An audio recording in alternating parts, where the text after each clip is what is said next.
جی کوثر صاحب بتائیے گا. سب کی طرف جلدی کرو نا. ٹھیک ہے. بسم اللہ الرحمن الرحیم. ہمارے سیکٹری انفارمیشن اور اسپوکس پرسن رؤوف حسن جن کو گرفتار کیا گیا بمائے ہمارے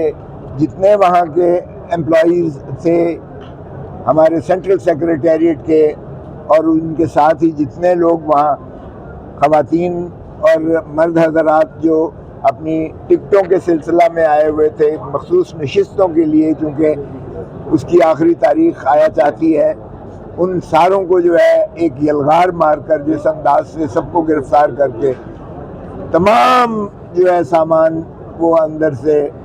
اکھاڑ پکھاڑ کر کے سارا کچھ وہ لے گئے. ایک ڈکیتی تھی، ڈے لائٹ ڈکیتی تھی جو یہ اس انداز سے کی گئی کہ شاید وہ پرانی ایسے لگتا تھا جیسے کہ کوئی کشمیریوں پر ہندوستانی آ کے انہوں نے یلغار مار دی ہے، اور یہ پاکستانی ہی جو تھی ایجنسیز کے لوگ اور پولیس تھی جنہوں نے آ کر یہ کام کیا، اور حتیٰ کہ واٹر ڈسپینسر بھی وہ اٹھا کر لے گئے جیسے ان میں کوئی پتہ نہیں کیا چیز گھسی ہوئی تھی. تو یہ ایک نئی انہوں نے مخصوص وہ نکالی ہے، ٹرمینالوجی نکالی ہے، ایک اصطلاح نکالی ہے، ڈیجیٹل دہشت گردی. ڈیجیٹل دہشت گردی کا انہوں نے پہلے میں نے اس دن بھی بحث کی تھی لیکن 2 دن کا جسمانی ریمانڈ دے دیا گیا تھا. آج جسمانی ریمانڈ کی انہوں نے دوبارہ استدعا فرمائی ہے کی ہے کہ مزید انہوں نے تفتیش کے لیے انہوں نے کہا ہمیں ان کے جسم درکار ہے، اس لیے ہمیں جو ہے مزید جسمانی ریمانڈ دیا جائے. اس کی ہم نے شدید مخالفت کی، اور میں نے ایک جو دفعے تھے جو انہوں نے دفعہ 9 لگایا تھا، دفعہ 10 لگایا، دفعہ 11 لگایا، اور اس کے ساتھ دفعہ 6، 7 اور 8 کا بھی ذکر تھا. میں نے ایک جو ہے قانون کی وہ اصطلاحیں شکیں پڑھ کر سنائی جن میں سے ایک کا بھی اطلاق جو ہے وہ پیکا کے اس ایکٹ کا موجودہ جو انہوں نے الزام لگائے ہیں ان میں سے ایک بھی کا اطلاق نہیں ہوتا ہے. اور وہ ہے پراسکرائبڈ جو آرگنائزیشنز ہیں، یعنی مذہبی جو دہشت گردی کی جو یا سیکٹیرین دہشت گردی کی یا وہ جو اینٹی ٹیررزم ایکٹ انسداد دہشت گردی کے ایکٹ میں جن تنظیموں پر پابندی لگائی ہے بین الاقوامی طور پر یا پاکستانی حکومت نے لگائی ہے ان پر، ان کے ساتھ جو ہے ان کی گٹھ جوڑ کے متعلق سارے دفعات کا ذکر ہے. ہمارے یا وہ سیکٹری انفارمیشن رؤوف حسن ہو یا دیگر جو ملازمین ہیں جن کا بالکل کوئی تعلق نہیں ہے، ان پر یہ الزام سر سے ہے ہی نہیں کہ وہ کسی ممنوع تنظیم کے ساتھ جو ہے وہ ان کی معاونت کرتے تھے یا ان کے جو ہے ایجنڈے کو پروموٹ کرنے کے لیے کوئی ایسے وہ کر رہے تھے، کوئی وہ ڈیجیٹل جو ہے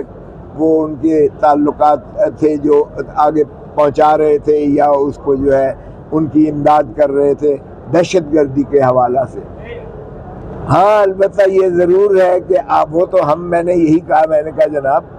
یہ دہشت گردی کے یہ جو دفعات لگے ہیں یہ بنیادی طور پر تو پھر حکومت کے خلاف لگنے چاہیے، کیونکہ جو فارم 47 کی پیداوار حکومت ہے جو یہ عوام کے حقوق اور مینڈیٹ پر ڈاکہ مار کر جو وزیر اعظم اور باقی عملہ فیلا سارا بیٹھا ہوا ہے، جو غاصب ہیں عوام کے حقوق کے، اس ریاست پر قبضہ کیا ہوا ہے، غلبہ کیا ہوا ہے، جنہوں نے آئین کی جو ہے سبورشن کی ہے، آئین سے انحراف کرتے ہوئے انہوں نے عوام کے حقوق پر ڈاکہ مارا ہے. اندر تو ان کو ہونا چاہیے، پابا سلاسل تو ان کو ہونا چاہیے، نہ کہ عوام کے جو نمائندگان پر سب سے جو ہے بڑی جماعت ہے سب سے ہر دل عزیز جو لیڈرشپ ہے، آپ اس کے مرکزی دفتر کو بند کر کے اور اس کے قائدین کو اندر کیا ہوا ہے. تو یہ 2.5-3 سال سے جو کچھ اس ملک میں ہو رہا ہے یہی دہشت گردی ہے. میں ریاستی دہشت گردی اس لیے نہیں کہوں گا کیونکہ ریاست عوام ہوتی ہے. یہ بنیادی طور پر ایک پہلے ہم کہتے تھے پولیس اسٹیٹ ہے، اب یہ گیرزن اسٹیٹ بن گئی ہے. پولیس اور ان کا ایگزیکٹو گٹھ جوڑ ہے اور انہوں نے غاصبانہ قبضہ کر کے ایک گماشتے بٹھا دیے ہیں اس ریاستی اداروں پر، حکومت کے اداروں پر جو ہے بٹھا دیے ہیں ان کو فارم 47 کی پیداوار کرتے ہوئے، اور وہ سارا یہ کر رہے ہیں. تو ہم نے یہی کہا کہ اگر پارلیمان کے اندر ہم یہ تنقید کرتے ہیں، جب نواز شریف آتا ہے تو ہم کہتے ہیں کہ یہ ڈاکٹر یاسمین سے ہارا ہوا فارم 47 کی پیداوار ہے، یہ کیوں گھس بیٹھیا اس میں بیٹھا ہوا ہے پارلیمان میں. جب پرائم منسٹر صاحب جو سو کالڈ جعلی وزیر اعظم شہباز شریف آتا ہے، میں خود اس کے ساتھ والے حلقے سے MNA بنا ہوں، 45,000 ووٹوں سے میں جیتا ہوا ہوں، اور میرے مخالف خواجہ سعد رفیق نے مجھے فون کر کے اپنی شکست کو تسلیم کرتے ہوئے مجھے مبارکباد دی. تو میں نے اسے ہنستے ہوئے کہا، میں نے کہا بھائی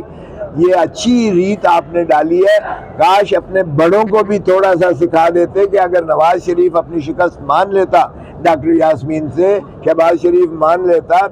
یہ جو ہے خواجہ آصف جو بڑے دبنگ طریقے سے کہتا ہے کوئی شرم ہوتی ہے کوئی حیا ہوتی ہے، میں اسی کے الفاظ لوٹاتے ہوئے اس کو دہراؤں گا، کوئی شرم ہوتی ہے حیا ہوتی ہے. اگر آپ ریحانہ ڈھار سے ہار گئے تھے تو کیا مذائقہ تھا کہ آپ بھی یہ تسلیم کر لیتے تو اچھی ریت پڑتی. تو آج ہم نے مخالفت کی شدید اس ریمانڈ کی، اور ابھی انہوں نے ہماری بحث سننے کے بعد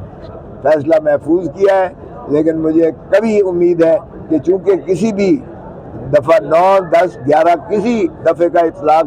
بادی النظر میں بھی نہیں ہوتا ہے، کیونکہ کسی ہم ممنوع تنظیم کے ساتھ نہ تو دہشت گردی پھیلا رہے ہیں، نہ ان کے سہولت کار ہیں، نہ ان کو گلیمرائز اور گلوریفیکیشن کر رہے ہیں جو دفعوں میں الفاظ لکھے ہوئے ہیں ان شکوں میں. تو اس لیے کسی بھی جرم کا ہمارے اوپر اطلاق نہیں ہوتا ہے. یہ ہمارا حق ہے تنقید کرنا حکومت کے اوپر کہ عوامی